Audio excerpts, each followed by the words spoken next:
E aí, pessoal, tudo bem com vocês? Aqui é o professor tutor Fabrício Duarte, do curso de Educação Física da Uniaselv, e hoje nós estamos aqui então para trazer para vocês o resumo das unidades 1, 2 e 3 da disciplina da Língua Brasileira de Sinais, Libras, que é uma disciplina, é uma aula que o pessoal me pede já há bastante tempo, então até desde semana passada já era para me ter feito essa colocado à disposição esse encontro para você, só que devido a algumas situações nós não conseguimos e agora o estamos fazendo.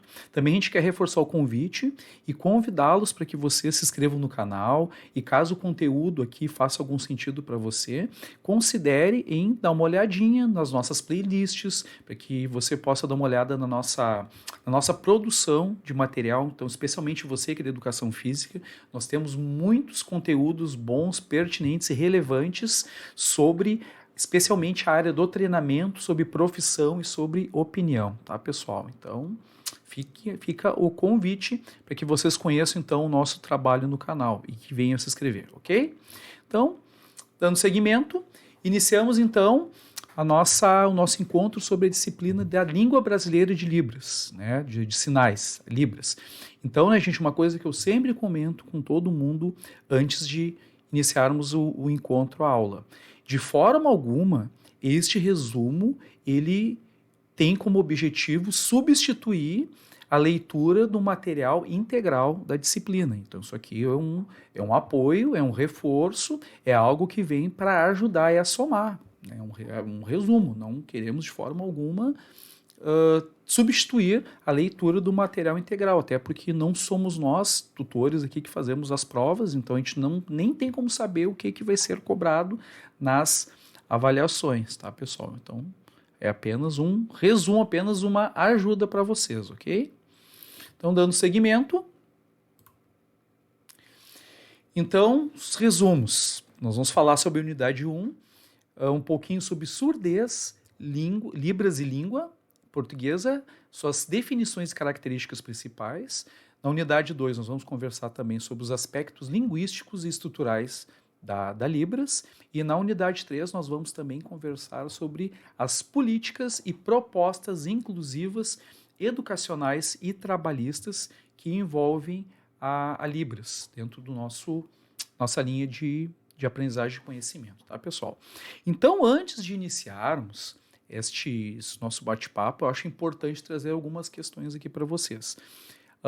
A Libras, ela é algo que é uma disciplina que faz parte da grade, então o professor aqui, eu fiz, né, alguns cursos assim dentro da área alguns anos atrás, só que é algo que eu tenho que ser sincero com vocês, dentre as 54 disciplinas, se eu não me engano, que fazem parte da grade curricular da Uniaselv, não é a que eu tenho, sim, o maior domínio, né? E não é a proposta da disciplina aqui fazer com que vocês saiam efetivamente se comunicando de forma objetiva por Libras, né? De forma ali uh, de forma mais direta com Libras, né? Porque essa não é a proposta. Então, a proposta aqui é que realmente nós possamos ter uma base, nós possamos ter uma noção de como a Libras funciona, como nós podemos usar então essa ferramenta como uma forma então de diálogo, de conversa com os nossos alunos, né? E ela visa dar o start inicial para que nós possamos ter uma compreensão básica de como a língua brasileira de sinais ela se organiza. Então a ideia aqui não é que nenhum de vocês saia um tradutor, alguém assim fluente em Libras, né? Só realmente ali para que possamos dar o start com vocês dentro da disciplina. Então, um aspecto a ser considerado é que a linguagem humana pertence a todos nós, a todos os seres humanos. Ou seja, no convívio de uma comunidade, os indivíduos aprendem a sua língua. E esta linguagem é fundamental para a socialização da criança, já que é um instrumento importante para a comunicação, que ocorre de diversos modos, na fala, na escrita, nos gestos, nas expressões faciais, etc.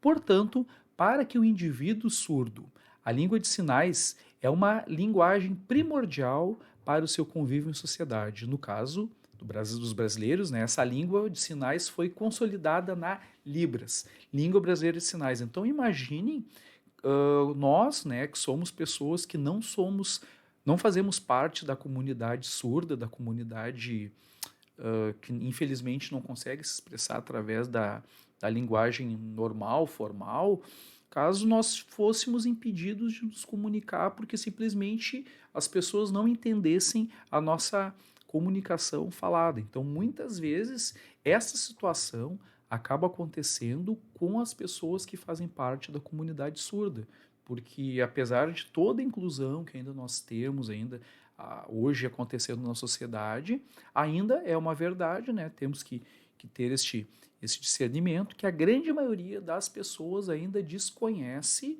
mesmo que de forma muito superficial, de forma muito os princípios da Libras, né? Então, as pessoas às vezes acabam ficando ali meio que incomunicáveis às vezes, né? E tem que partir para bilhetes ali, para outras formas que não o uso da Libras para que as pessoas então possam se comunicar. E obviamente isso acaba gerando toda uma série de problemas, inclusive também até de exclusão por parte da sociedade como um todo.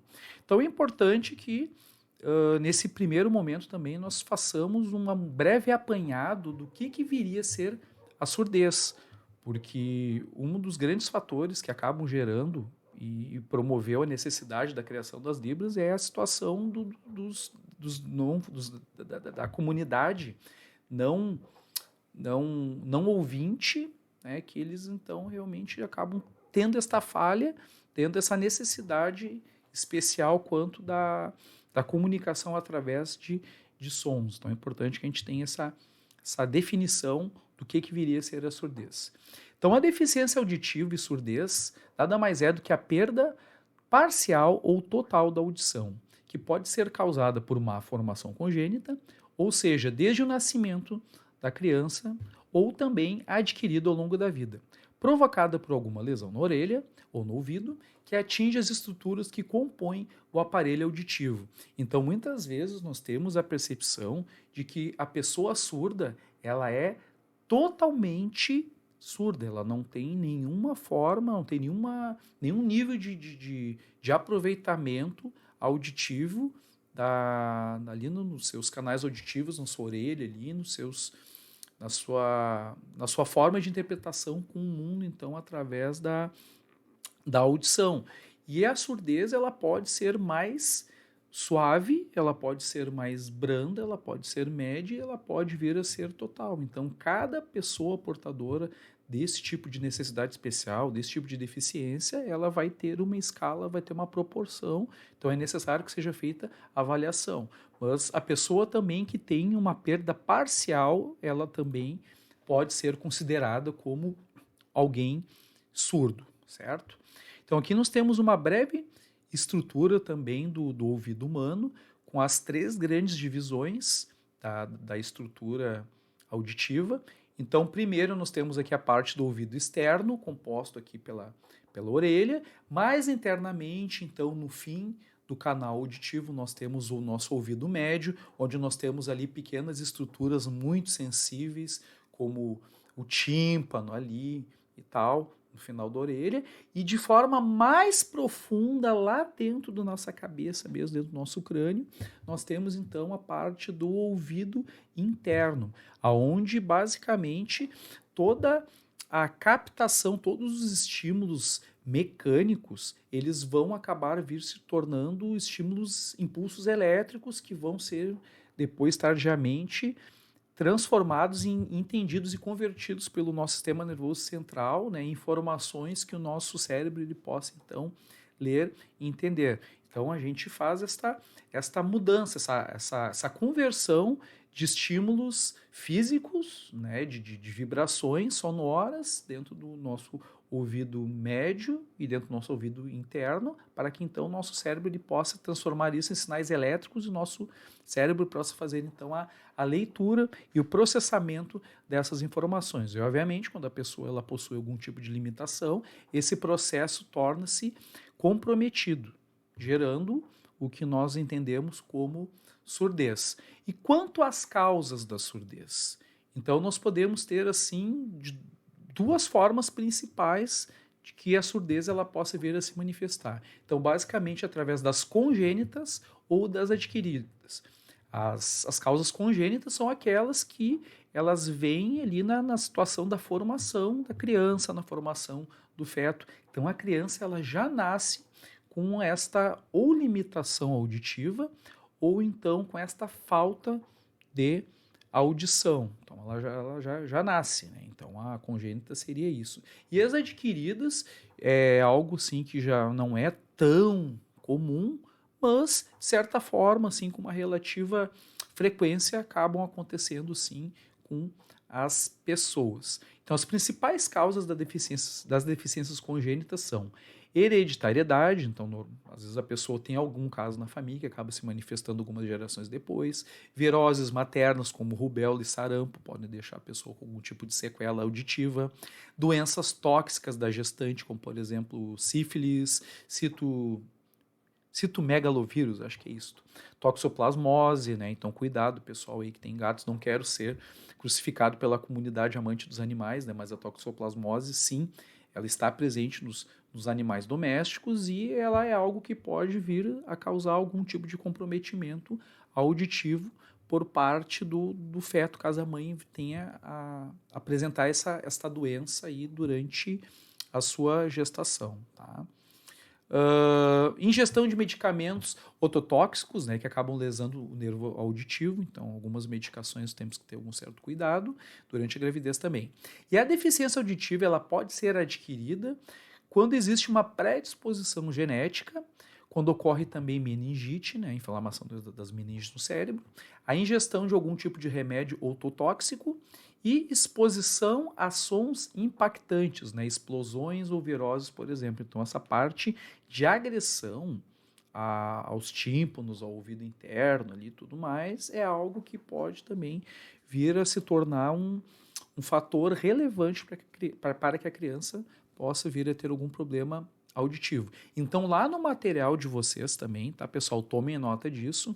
Na página 5, nós temos uma parte aprofundada sobre as principais causas pré-natais, ok? Então, lá na página 5, quem quiser se aprofundar no assunto, dê uma olhada.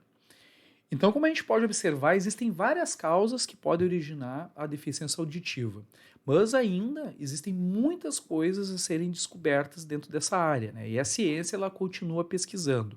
Segundo a rede SACI, que ela é uma rede especializada no atendimento às pessoas que têm deficiência auditiva ou são surdas, em torno de aproximadamente 50% dos casos de deficiência auditiva e surdez têm a sua origem atribuídas como causas desconhecidas, ou seja, simplesmente os médicos eles não têm como dar uma precisão correta com 100% de certeza do que acabou ocasionando aquele tipo de limitação na audição da criança ou aquela forma de surdez ali na pessoa a qual foi avaliada. Então, quanto aos níveis de classificação da deficiência auditiva e da surdez. Então, as pessoas elas podem ser parcialmente surdas, que são consideradas as pessoas com deficiência auditiva, né? Que seria a pessoa com uma surdez leve e a pessoa com uma surdez moderada. Então, aquela pessoa com surdez leve, ela não precisa usar um aparelho auditivo, ela até convive razoavelmente bem em sociedade, só que dependendo do estímulo, né, auditivo que ela escute, talvez ela não escute muito bem. Eu até tinha quase certeza um tempo atrás que eu tinha algum tipo de surdez leve, mas aí depois, quando eu fiz o concurso para entrar no estado, aqui no Rio Grande do Sul, concurso para entrar dentro do magistério, nós tivemos que fazer, então, eu tive que fazer um exame de audiometria e lá vi que o meu ouvido não tinha problema nenhum.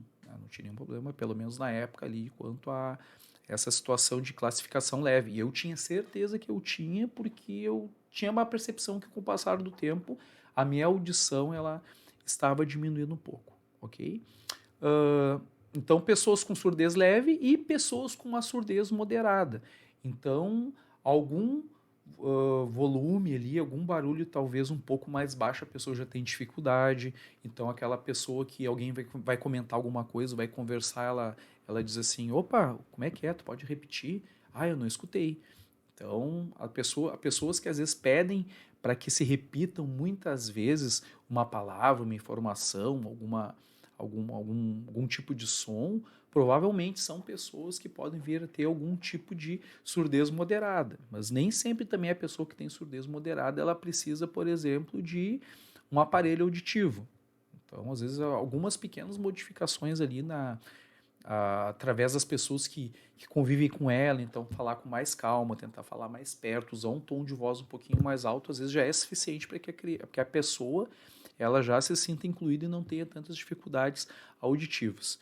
E as pessoas surdas, então, são aquelas que nós podemos identificar como pessoas que são portadoras de uma surdez severa, então elas escutam muito pouco.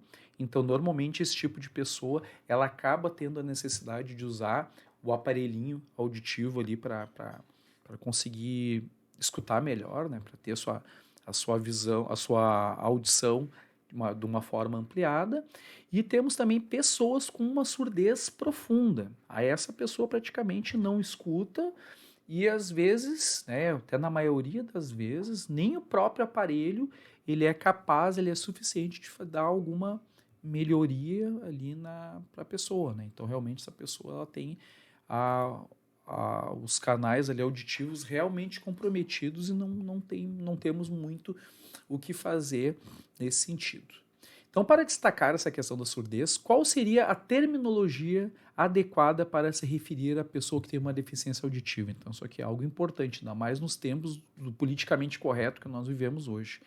Então, seria chamar a pessoa de deficiente auditivo, que é uma coisa, é um termo que nós escutamos muito ainda, né? Deficiente auditivo, mas certamente não seria o termo mais correto, né? Chamarmos a pessoa de surda, surda muda, acho que pior ainda, né? Algo assim mais excludente, algo mais agressivo, né? Algo assim que nos soa agressivo, algo que entendemos que foi usado essas palavras, esses termos em outros tempos, em outras épocas, só que hoje nós não temos mais espaço para esse tipo de terminologia, para esse tipo de tratamento para as pessoas que fazem parte da comunidade surda.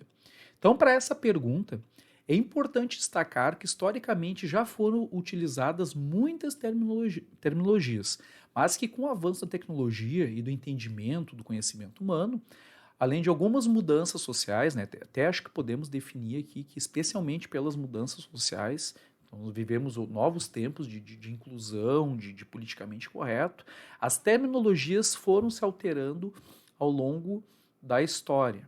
Então, hoje seria mais correto nós usarmos ali a terminologia daqui a pouco como tratarmos a pessoa como portadora de uma necessidade especial, não como uma pessoa deficiente, né? Porque deficiência parece assim que a pessoa está quebrada, parece que a pessoa veio com um defeito de fabricação e a situação não é essa. Ela apenas tem uma limitação que na maioria das vezes não impede nada que ela viva uma vida normal, desde que ela passe pelo processo de aprendizagem na escola ali e tal, e que haja uma boa vontade das pessoas que a cercam para que ela possa se comunicar através de Libras ali com as pessoas. Então tem que ter um pouco de boa vontade de todas as partes envolvidas para tentar promover a inclusão desta pessoa portadora, então, de deficiência, né? Apesar de não ser o termo mais correto, né, é o que está escrito no capítulo, então nós acabamos reproduzindo aqui o que está escrito no livro para vocês. Então, pessoa com deficiência. Então, um termo presente na Convenção sobre os Direitos das Pessoas com Deficiência da Organização das Nações Unidas, da ONU, onde o Brasil ratificou com valor de emenda constitucional em 2008. Então, seria, naquele tempo, o pessoal usava este termo pessoa com deficiência, só que hoje não é mais não seria a melhor forma, a melhor opção de tratarmos alguém, né, que faz parte da comunidade surda. Então, não diga pessoa portadora de deficiência ou portador de deficiência. A pessoa não porta, ela não carrega a sua deficiência, ela tem uma deficiência. E apesar de ter a deficiência, ela é uma pessoa como qualquer outra, né? Então, voltando a lembrar que portador de deficiência é um termo, assim, no mínimo preconceituoso. Então, o tipo de coisa que nós, como professores, como educadores e como membros de uma sociedade civil atuante, nós não deveríamos jamais, né, usar esse tipo de termo com as pessoas. Então também temos a questão do bilinguismo, que é a manifestação de duas línguas, então, na comunicação das pessoas.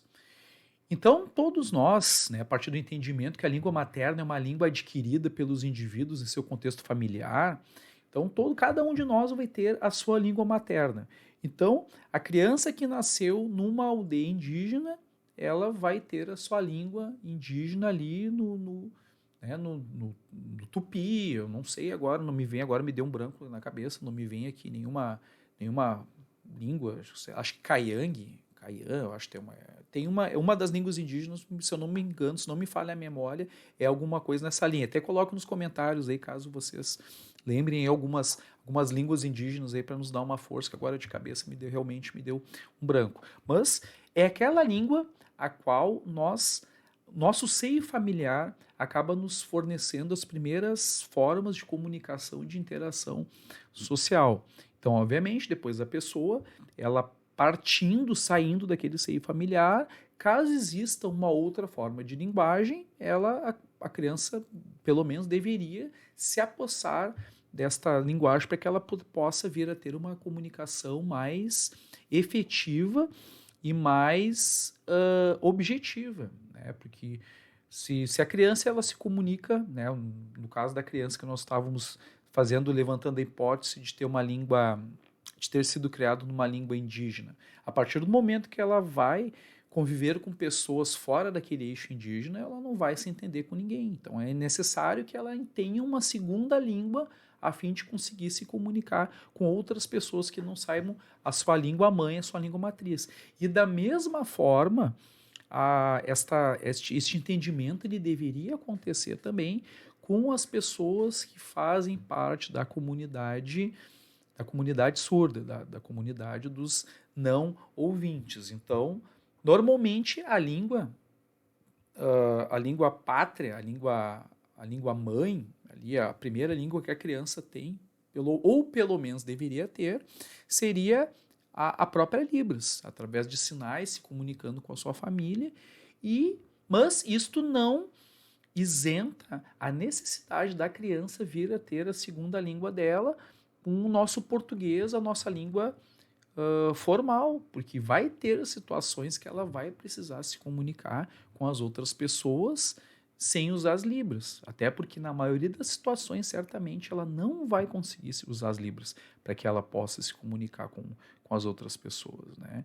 Então é importante que ela seja alfabetizada, que ela saiba ler, que ela saiba escrever, porque pelo menos numa situação de aperto, para que ela consiga fazer um bilhete ali, escrever alguma coisa, para que ela consiga efetivamente se comunicar com a criança. Então, por isso que existe a necessidade do bilinguismo dentro da formação das crianças com algum tipo de deficiência ou necessidade especial dentro da parte auditiva.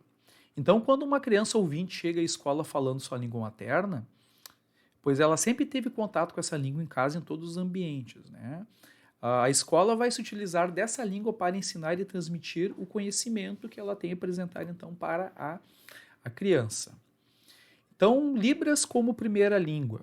Então, segundo o MEC, o Ministério da Educação, então as pesquisas afirmam que a língua de sinais tem complexidade e expressividade semelhante às línguas orais, ou seja, as línguas de sinais não são inferiores às línguas orais, então isso é importante que seja falado, porém são diferentes. Essa diferença implica em virtudes e limites tanto na língua de sinais quanto para línguas orais. No caso da Libras, os surdos eles têm total e plenas condições de tratar de assuntos complexos como filosofia, política, artes, música, entre outros. Então, a Libras ela é uma língua extremamente complexa, pessoal. Não é algo assim banal, algo limitado. Então, a grande maioria, ou praticamente quase tudo que nós conseguimos falar na língua no português formal, nós conseguimos também ter um certo nível de conversação, de compreensão, de transmissão de informações dentro da Libras, porque ela é, assim, uma língua muito rica, apesar de ser diferente, de ser uma língua mais objetiva. Depois nós vamos ter um momento aqui que nós vamos mostrar para vocês como funciona a parte de organização, então, de uma sentença ali na parte da Libras, mas ela é uma língua riquíssima, né? Nós podemos ali conversar, fazer trocar ideias e debater sobre qualquer assunto praticamente só usando Libras. Então podemos até discutir e falar sobre Shakespeare, que os grandes pensadores das línguas, da poesia, elas atribuem assim, as obras de Shakespeare como algumas das mais complexas dentro da poesia mundial. E através da Libras nós também conseguimos transmitir ali na grande maioria as ideias de Shakespeare também. Então, segundo Dias, né, algo dentro da educação, partindo já para a parte da educação dos surdos, até o século XVI, por motivos de ignorância e preconceito, os surdos eram considerados ineducáveis. Olha o absurdo. Ou seja, não haveria possibilidade de educar no sentido de escolarizar os surdos. Porém, com o passar do tempo, várias experiências, estudos e ações foram sendo realizados e aprimorados. E hoje nós sabemos que é totalmente possível educar e escolarizar as pessoas surdas como qualquer outra pessoa. Então, que nem eu sempre digo nos nossos encontros, a arte imita a vida. A arte imita a vida. Então, quantos filmes vocês já não devem ter visto, especialmente filmes de época, ali da Idade Média, de repente século XVI, XVII, XVIII, aonde aparecem pessoas surdas que eram marginalizadas. O pessoal era enxergado assim, era visto assim como se fossem uns bichos, assim, eram vistos como se fossem animais ineducáveis, que simplesmente não se tinha como educá-los por alguma limitação, por alguma selvageria, por alguma ignorância, né? Que sei lá o que passava na cabeça das pessoas daquela época, mas o pessoal simplesmente achava que não tinha como se realizar este elo, se manter, se construir essa ponte de comunicação entre as pessoas da comunidade surda. Então eles eram considerados ineducáveis. Hoje nós sabemos que é uma grande falácia isso aí, que eles podem e devem ser educados como qualquer outra criança, inclusive eles têm esse direito como qualquer pessoa, como qualquer cidadão. Então, simplesmente nós, né, abdicarmos esse direito à comunidade surda, assim, pode ser algo considerado assim como se fosse um crime. Só que o que acontecia naquela época? Não havia ainda sido feito um estudo e uma codificação de uma forma de linguagem, de uma forma de comunicação para a comunidade surda. Isso só veio a acontecer alguns anos mais tarde, alguns séculos depois. Então, tomem nota disso aqui também, sobre a legislação que ampara o uso legal das Libras. Então, na página 38 do material de apoio do livro de vocês, então, caso vocês queiram ler, se aprofundar, então, olhem lá, na página 38 está a parte da legislação. E nós temos aqui dois órgãos super importantes quando nós falamos dentro da defesa dos direitos da comunidade surda, da comunidade não ouvinte, que é o Instituto Nacional de Educação dos Surdos, o INES, e a Federação Nacional de Educação e Integração dos Surdos, que é a FENEIS, né, que é um órgão assim, bem famoso, bem conhecido, tem bastante relevância dentro da comunidade surda. Então, outra realidade que nós temos hoje, né, pessoal, é das tecnologias assistidas, porque não só a comunidade surda, mas também pessoas que têm algum tipo de necessidade especial quanto na parte ali da visão. Então, nós temos toda uma gama de aplicativos, de recursos que hoje nos ajudam a, de certa forma, suprir através da tecnologia alguma deficiência, alguma dificuldade que a pessoa possa vir a ter. Então, talvez na história da educação nós nunca tivemos tantos recursos para ajudar as pessoas em geral com algum tipo de problema de déficit de aprendizagem. Isso acaba incluindo também as pessoas que fazem parte da comunidade surda e não ouvinte. Então, as tecnologias assistivas tratam-se de ferramentas que podem ser utilizadas por pessoas com deficiência e são coisas desde talheres, canetas, relógios, controle remoto, automóveis, telefones celulares, né, tablet, então já abrindo para outras ferramentas ali já com uma certa mobilidade um pouco maior, entre outras tantas coisas que podem auxiliar na inclusão social das pessoas com deficiência. Então, nós temos alguns exemplos também de tecnologias assistidas na página 44 do material de vocês. Então, caso vocês queiram dar uma olhadinha, vocês entrem lá na página 44 e observem depois, ok? Aspectos linguísticos e estruturais. Então, né, caso veio aqui na cabeça agora, caso vocês estejam comigo até aqui, né, quem não deu like ainda até agora, por favor, a gente pede aí que dê um like, se puder fazer um comentário aí, né, dar o retorno, como é que tá a aula, especialmente a situação do áudio, que alguns vídeos assim o pessoal já tem colocado que o áudio não estava tão bom, estava um pouco baixo, então nós já tomamos algumas providências. Então, caso o pessoal pudesse dar o retorno de como é que ficou o áudio desse vídeo aqui, eu agradeço bastante, tá, pessoal? Então, se puder me dar essa força. E além também, né, de se inscrever no canal para nos dar aquela força gigante, para que a gente possa continuar aí trazendo mais conteúdos importantes e relevantes para vocês. Então, dentro do fenômeno da comunicação. Então, para que exista a comunicação, nós temos que ter basicamente dois elementos, que é o receptor, aquele que vai receber a mensagem, e o emissor, aquele que vai emitir a mensagem. E algumas formas de comunicação, além de nós termos o emissor e o receptor, nós vamos ter também códigos, ou seja, sinais não verbais que vão sinalizar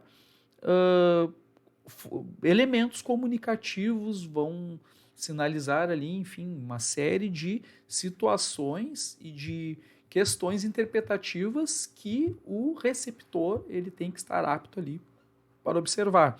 Então, aqui no caso, nós temos aqui embaixo uma forma de comunicação que seria a arbitragem de um jogo de futebol. Então, o juiz, ele pouco fala, porque às vezes ele tem que marcar um lance e o jogador está longe, imagina se ele gritar. Então, ele vai usar códigos, né? Ele vai usar cartão, ele vai apitar, ele vai usar os braços ali para definir o que é uma lateral, o que é um tiro direto, o que vai ser um pênalti, o que vai ser uma lateral, o que vai ser um escanteio, o que vai ser um tiro de meta, uma substituição. Então, ele vai usar códigos. E da mesma forma, como na comunicação esportiva nós temos esses códigos ali, que a arbitragem muitas vezes usa, esses códigos não verbais, dentro da comunicação na Libras nós vamos ter também outros códigos que são a comunicação através ali dos sinais, conforme nós já vamos ver daqui a pouco. Então, a linguística é o estudo científico das línguas naturais e humanas e ela descreve as línguas em todos os seus aspectos que formulam teorias e toda a sua funcionalidade. Então, tanto a língua brasileira de sinais, a Libras, como a língua americana de sinais, American Sign Language, ACLR, tem também suas origens na língua francesa de sinais, ou seja, a primeira língua de sinais a nível mundial, de forma mais organizada, foi a francesa. Então, depois nós tivemos a língua de sinais americana e, logo após, nós acabamos tendo, então, a brasileira, que é a nossa que nós usamos aqui.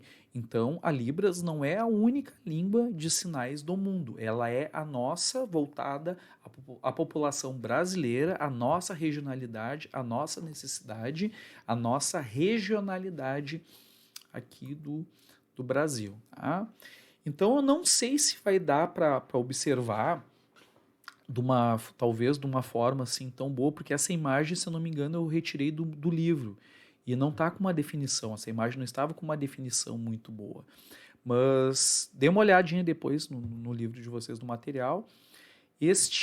Nós temos aqui uma demonstração dos 3 alfabetos que nós mencionamos para vocês, do alfabeto manual americano, do alfabeto manual brasileiro e do alfabeto manual francês. E algumas letras deste alfabeto, elas mudam. Nós temos algumas pequenas diferenças entre uma língua, entre o alfabeto brasileiro, o americano e o francês. Até agora tá meio pequeno aqui, não consigo ver direito, mas acho que o Z é um exemplo assim bem assim onde a gente pode mostrar a diferença de um alfabeto para o outro. Então, no alfabeto americano, nós vamos colocar o Z aqui, né? Nós vamos fazer esse movimento aqui com o dedo e a gente faz o Z com o dedo voltado para frente. Enquanto no alfabeto brasileiro, nós vamos fazer o Z com o dedo apontado para cima. Então, a gente faz aqui e a gente faz o Z com o dedo apontado para cima. Enquanto no francês, se eu não me engano, ele é feito aqui para o lado. Então, um é para cima, outro é para frente e outro é para o lado. E é feito o movimento do Z ali. Então, um exemplo que cada alfabeto de sinais, dependendo da situação ali, da sua regionalidade, pode ter alguma letra diferente de um alfabeto para outro, tanto o francês, quanto o americano, quanto o brasileiro.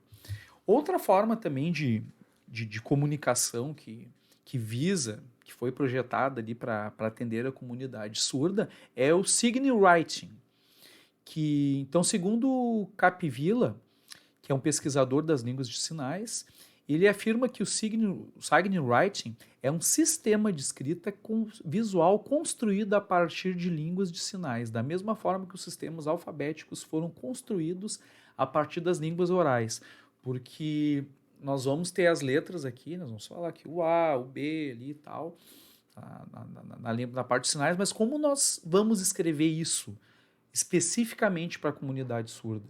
Então, pensando nisso, o Signe Writing ele foi criado. Então, segundo o autor, como o sistema de escrita das Libras, ele é formado por quimeras, que da mesma forma que os fonemas formam as palavras das línguas orais, os quimeras vão formar os símbolos.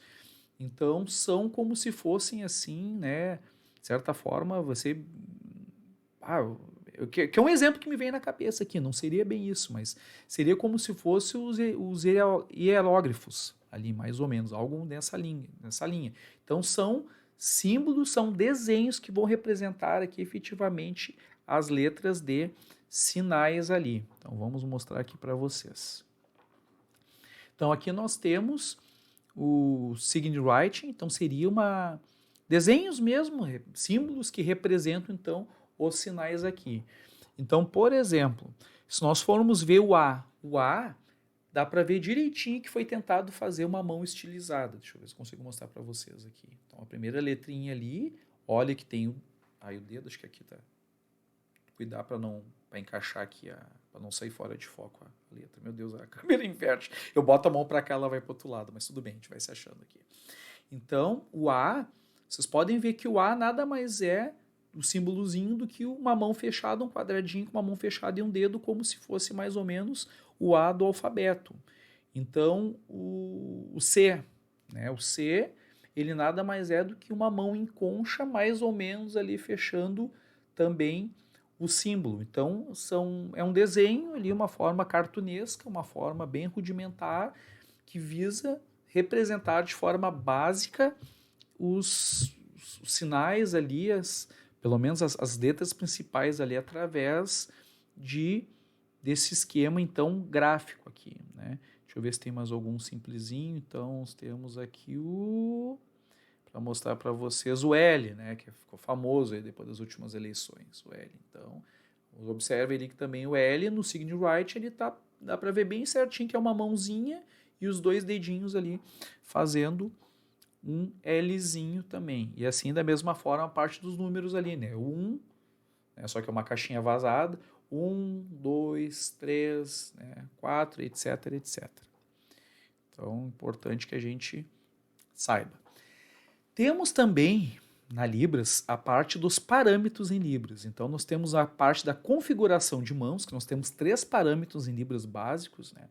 Que o primeiro seria a configuração de mãos, O segundo, o ponto de articulação, ou ponto de locação, e o movimento.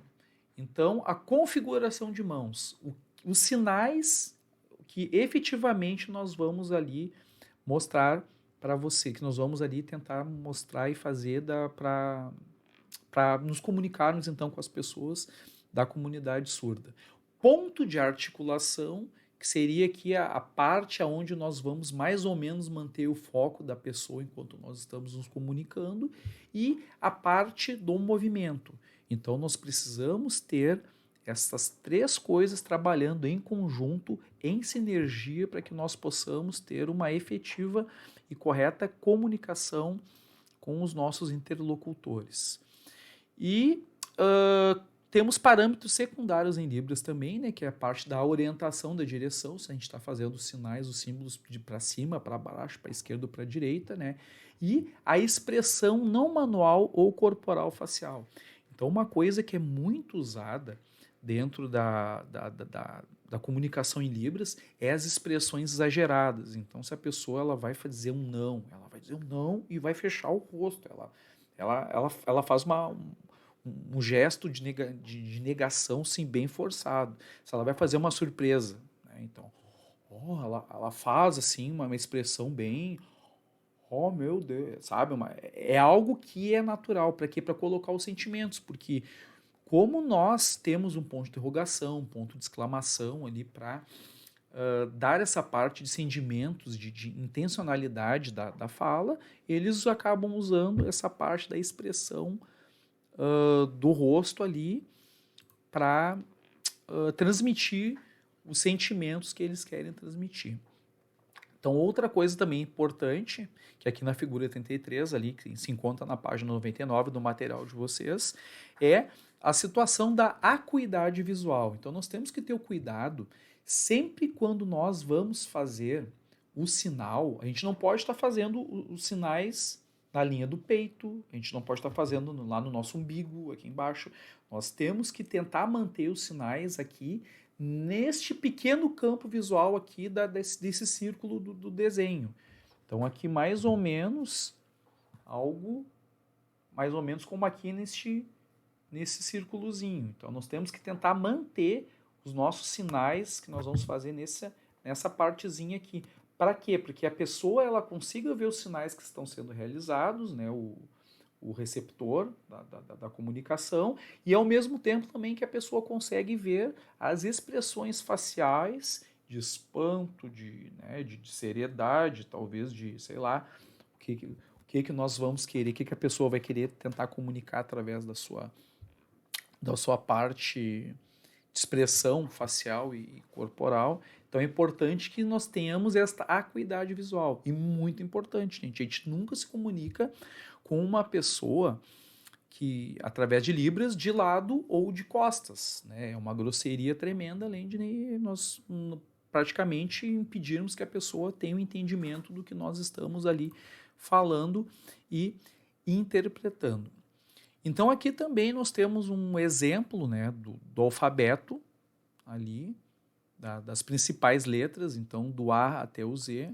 Então até depois fica o convite para que vocês façam, né, um exercício de pegar letra por letra e irem ali efetivamente reproduzindo, né, fazer o A, o B, o C cedilha, né, o D, façam sinaizinhos, porque infelizmente, né, a proposta é que esse vídeo seja um resumo. Se nós formos trabalhar tudo de forma bem esmiuçada, esse vídeo vai ficar com 3 horas e ninguém vai acabar assistindo quase que nada, né? Então fica aqui só o registro, depois fica a dica então para vocês, experimentem fazer as letras ali, tá? E outra coisa já adiantando para vocês, que é como nós vamos usar isso. Nós não vamos, quando nós vamos falar garrafa, por exemplo, a gente não vai fazer ali garrafa, a gente não vai botar letra por letra. Existe um símbolo que representa a garrafa, que até agora eu não sei, né, o símbolo, mas vamos usar hipoteticamente que garrafa seja, sei lá, isso aqui, garrafa. Então eu não vou dizer que garrafa, usar O professor não sabe as letras de cor aqui, mas é só para dar um exemplo, né? Volto a dizer, eu não sei falar Libras, não sou um exímio, né? Nem exímio, nem nada, né? Eu tenho como algo que eu fiz o curso, não pratiquei, mas estamos aqui na boa vontade, no carinho, na parceria, tentando transmitir aí um pouquinho que a gente sabe e ajudá-los no entendimento da disciplina de Libras, ok? Lembrando que essa disciplina ela não visa formar intérpretes de Libras, mas sim que vocês tenham entendimento do processo de como a coisa ela funciona. Então, quando a gente vai falar garrafa, a gente não vai soletrar garrafa, nós vamos fazer um símbolo que vai substituir a garrafa, que aqui no caso nem é esse, mas eu estou dizendo, usando um exemplo hipotético, então garrafa, né? Por exemplo, eu vou tomar na garrafa. Então, tu vai fazer algo assim, símbolos mais diretos. Porque se a pessoa fosse ali fazendo letra por letra, a pessoa ficaria comunicando, né? Imagina, cada conversa levaria 2 dias. Então, é algo que não seria objetivo. Mas é importante que nós saibamos a parte das letras ali, porque talvez tem situações que nós precisamos ali, por exemplo, o nome de uma pessoa, né? Marcelo de Almeida Castro. Então, tu vai lá e tu vai colocando ali o nome da pessoa, letra por letra. Então, acaba sendo mais fácil e mais objetivo e é a forma certa. Então, tem situações que realmente tu tem que soletrar ali através da linguagem da Libras. Então, os números, né, da parte de números também é importante. Então, a representação dos principais números cardinais está aqui. 0, 1, 2, 3, 4, 5, 6, 7, 8 e 9.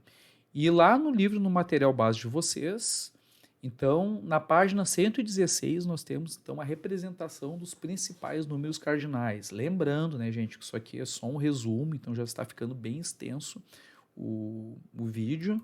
Então, a gente não tem como trabalhar tudo de forma muito esmiuçada, infelizmente. A proposta é que seja realmente um resumo.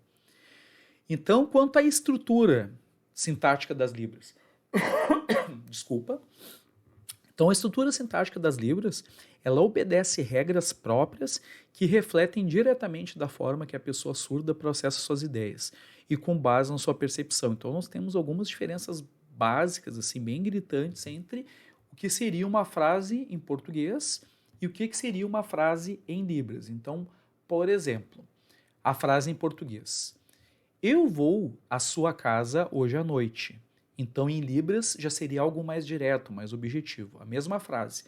Em português, eu vou à sua casa hoje à noite. Em Libras, seria eu casa sua noite. Então, seria algo mais direto, mais objetivo. Então, não temos, assim, tantas outras figuras ali de linguagem, tantos pronomes ali, tantas sinalizações como nós temos na língua portuguesa. Então, outro exemplo. Eu dei a flor para a mamãe. Em Libras ficaria assim: flor, eu dar mamãe. Já seria outra, né, outra forma de falar, algo mais direto, algo mais objetivo. Quantos anos você tem em português? Quantos anos você tem? Em Libras, idade você? Expressão facial de interrogação, né? Idade você? Então a gente faz essa expressão de interrogação aqui porque é próprio. Então, outra frase para que vocês possam ver a diferença. Em português. Quando começarem as férias, eu fiquei ansiosa para viajar. Quando começarem as férias, eu fiquei ansiosa para viajar.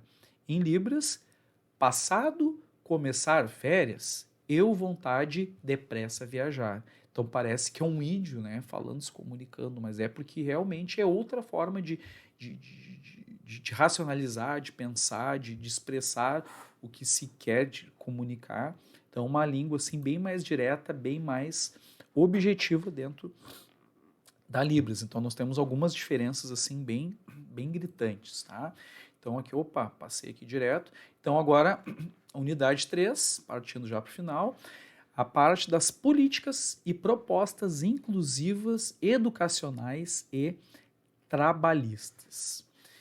Então, as instituições escolares, empresas, serviços públicos, os órgãos de administração, eles devem garantir às pessoas surdas um tratamento diferenciado, por meio do uso da difusão das Libras e da tradução, desculpa, e da interpretação das Libras, da língua portuguesa, conforme a lei número 10.486/2002. Então, temos até a lei aqui para vocês. Realizados por servidores ou empregados capacitados para essa função, removendo assim as barreiras da comunicação. Então, gente, a Libras, ela tem o mesmo valor legal do português. Ela tem o mesmo valor legal da nossa língua pátria, da nossa língua mãe, do português formal. Então, tanto é que hoje, na maioria dos horários políticos, por exemplo, tu sempre observa que hoje se tem o cuidado de se colocar um intérprete em Libras ali num cantinho, numa caixinha, fazendo a tradução em tempo real do que os candidatos estão falando.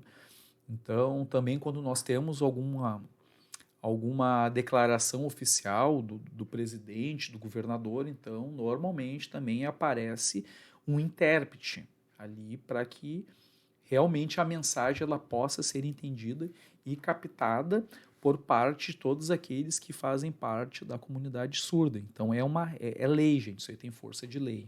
Tá? Então é algo assim que é dever e obrigação do país, obrigação do Estado. Então isso acaba gerando também o papel do tradutor e do intérprete de Libras, que é uma profissão que, apesar de não ser uma profissão nova, é uma profissão que ela ganha muito hoje em importância, em proeficiência. Então eu digo para vocês, hoje é uma profissão que ela é extremamente bem paga dentro das várias profissões que nós temos. Assim, a hora de alguém que faz a tradução, que trabalha como intérprete, assim, é caríssima, e nós não temos uma oferta tão grande de profissionais realmente capacitados na área. Então até fica a dica aí para vocês, né? Caso vocês tenham se interessado na disciplina de Libras, tenham se identificado, se conectado de alguma forma, então pensem, levem bem a sério a possibilidade de vocês virem a se aprofundar dentro dessa possibilidade, então, de talvez se tornarem intérpretes e tradutores de Libras. Tá? Existe um campo de trabalho assim riquíssimo para que se possa trabalhar dentro dessa área. Então, portanto, para garantir respeito com o surdo, né, e o profissional intérprete, a FENEIS, que é a Federação Nacional de Educação e Integração do Surdo, criou um código de ética do intérprete. Então, esse código de ética está lá na página 169. Então, trazer um fato para vocês aqui, até uma questão familiar. Então, a minha madrinha, hoje ela é uma professora aposentada, mas ela trabalhou muitos anos com educação especial e ela era super fluente. Não é, né? Porque graças a Deus ela ainda está conosco, só está aposentada. Mas profissionalmente falando, ela era muito fluente na parte de Libras. E um dia a gente conversando, ela nos contou a seguinte história, que ela fazia parte da Secretaria de Educação, ela cuidava dessa parte, e às vezes ela participava de reuniões onde o pessoal não sabia que ela sabia Libras. Então ela via o pessoal traduzindo, os tradutores, os intérpretes fazendo as traduções do que era falado para pela pessoa que não era surda, para a comunidade que era surda, que não era ouvinte, e ela observava que tinha muita distorção. Então, às vezes, os caras de má fé, eles faziam distorção tanto de um lado quanto para o outro, né? Meio que querendo jogar e manipular a parte da comunicação. E ela ficava apavorada, né? Às vezes ela até ia lá e se metia e tentava né, terminar com esse tipo de coisa, porque era algo assim que simplesmente não podia se deixar passar. Então existe um código de ética dentro da comunidade que realmente faz esse trabalho como intérprete, então tu tem que realmente falar e fazer a tradução o mais literal possível. Tu não pode dar nenhum tipo de direcionamento, tem que ser o mais ético possível. Então, infelizmente, né, alguns profissionais acabam não fazendo isso. E dentro da parte empresarial, hoje, nós temos assim também um vasto mercado para para pessoas que queiram vir a trabalhar com isso. Até porque as próprias linhas de inclusão que a sociedade ela trabalha e ela promove, hoje praticamente todas as grandes empresas elas têm vagas para pessoas portadoras de necessidades especiais. E também isto acaba se estendendo para as pessoas que fazem parte da comunidade surda, da comunidade não ouvinte. Então, impulsionados pela lei de acessibilidade da pessoa com deficiência no âmbito laboral do trabalho, surge a necessidade de profissionalização de tradutores e intérpretes de Libras e da língua de sinais para atender as empresas. Então, tem muito espaço, gente, para intérpretes trabalhar, então, nessa parte das empresas aí. E o gestor, dentro da parte escolar, né? Então, como deve proceder um gestor que recebe uma criança surda em sala de aula, caso ele não tenha um intérprete, porque hoje a maioria das escolas elas não tem um intérprete de plantão, aguardando a matrícula de uma criança que seja surda. Então, a mantenedora tem que vir a buscar efetivamente essa pessoa que faça esta abordagem. Então, no caso, o gestor que recebe uma matrícula de um aluno com deficiência auditiva deve imediatamente procurar a Secretaria de Educação do Estado ou do município, fazer um cadastro e comunicar as necessidades específicas daquele aluno. Com base nisso, os governos podem planejar melhor a distribuição de recursos dentro da rede. Então, às vezes demora um pouquinho, né, gente, para que se coloque à disposição da escola ali, da criança, um intérprete, mas é algo que usando os canais ali, os canais competentes, não se tem muita necessidade, não se tem muita dificuldade de conseguir isso, né?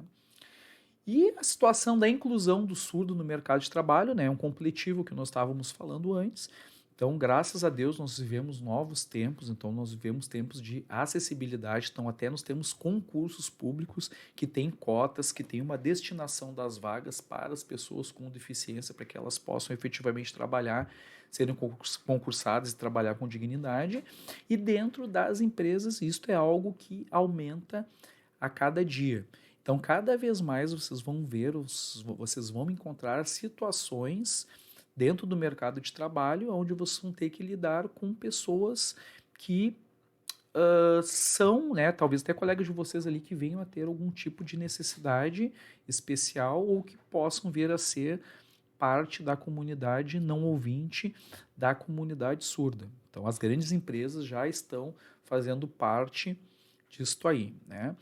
E lá na página 183 nós temos uma parte bem interessante que fala então sobre as adaptações nas empresas, né, para receber ali então os membros da comunidade surda, ok? E o aprendizado dos surdos requer algumas metodologias baseadas em uma pedagogia visual. Assim, eles estabelecem uma relação entre o concreto, o objeto e a escrita. Logo, isso se torna importante para que os profissionais estejam preparados para aplicar essa pedagogia. Então, nós temos diversos exemplos de como trabalhar essa parte do aprendizado, então, com as crianças, tá? Então, na página 191, nós temos alguns exemplos de atividade. Então, entrem lá no material de vocês, confiram depois, para que vocês possam dar uma olhada. Lembrando, né, que isso aqui é um resumo, o vídeo já está ficando, né, já ficou, acho que acredito, bem extenso. Então, a gente vai dando os toques e depois vocês deem uma procuradinha depois. Então, na página 191, nós temos exemplos bem interessantes de atividades pedagógicas, né? E, assim, chegamos ao final deste nosso encontro de hoje, dessa nossa disciplina, então, de Libras, tá, pessoal? Então, só uma coisinha que eu tinha esquecido de comentar antes, sobre a situação dos nomes, né? Então, todos nós somos batizados em Libras por pessoas da comunidade. Então, o meu nome é Fabrício, como seria o meu sinal em Libras? Assim, né? Fabrício em Libras é assim. Então, alguém da comunidade surda me batizou, porque teve um tempo que eu convivi com o pessoal aqui da minha cidade, da comunidade surda, me relacionei com uma moça que ela tinha um trabalho bem bacana com o pessoal na época, então eu fui batizado assim. Fabrício em Libras é assim. O que seria isso? Então, a letra F né? Como eu sempre usei barba, desde muito tempo, faz anos, sei lá, mais de 15 anos, quase 20 aí que eu tenho usado barba. Então eles fizeram a associação do F com a minha barba. Então eles me batizaram, então Fabrício ficou assim. Então todos vocês vão ter, mais cedo ou mais tarde, convivendo com o pessoal da comunidade surda, vocês vão ter também ali, vão ser batizados e vocês vão ter o sinal que vão representar o nome de vocês aí, tá, pessoal? Então só a última curiosidade para encerrarmos esse encontro, tá, pessoal? Então, no mais, né, agradeço muito a presença qualificada de vocês, agradeço ao pessoal que ficou conosco aí até o fim. Então, peço desculpas porque realmente é uma disciplina que não é que talvez daquelas que eu tenha maior domínio, mas o pessoal estava me pedindo, então a gente veio aqui de boa vontade para tentar disponibilizar para vocês este material a fim de realmente ajudar para que vocês possam fazer uma boa revisão para a prova, né? Porque ali o básico, o mais importante do material, nós tratamos e tentamos aqui com muito carinho, com muito amor, trazer para vocês, então, neste encontro, tá, pessoal? Talvez não tenha sido a melhor aula de Libras que vocês assistiram na vida, mas com certeza foi uma aula que foi elaborada com muito carinho e com muito amor da minha parte, tá, pessoal? Então, agradeço a presença de todo mundo, reforço o convite para que vocês dêem uma maratonada, né? Quem quiser se inscrever no canal, sinta-se à vontade. Quem quiser puder dar aquele like, né? Se não gostou da aula também, achou horrível, pode dar o dislike também, não tem problema, né? Curte, comente, coloque suas impressões, até para que a gente possa ir melhorando dentro da nossa dentro dessa situação que nós estamos aí de disponibilizar vídeos para vocês dentro do YouTube. Tá, pessoal? Então, no mais, grande abraço, obrigado pela presença de todos, bons estudos, boa sorte nas provas, tá, gente? Valeu, até a próxima. Tchau, tchau.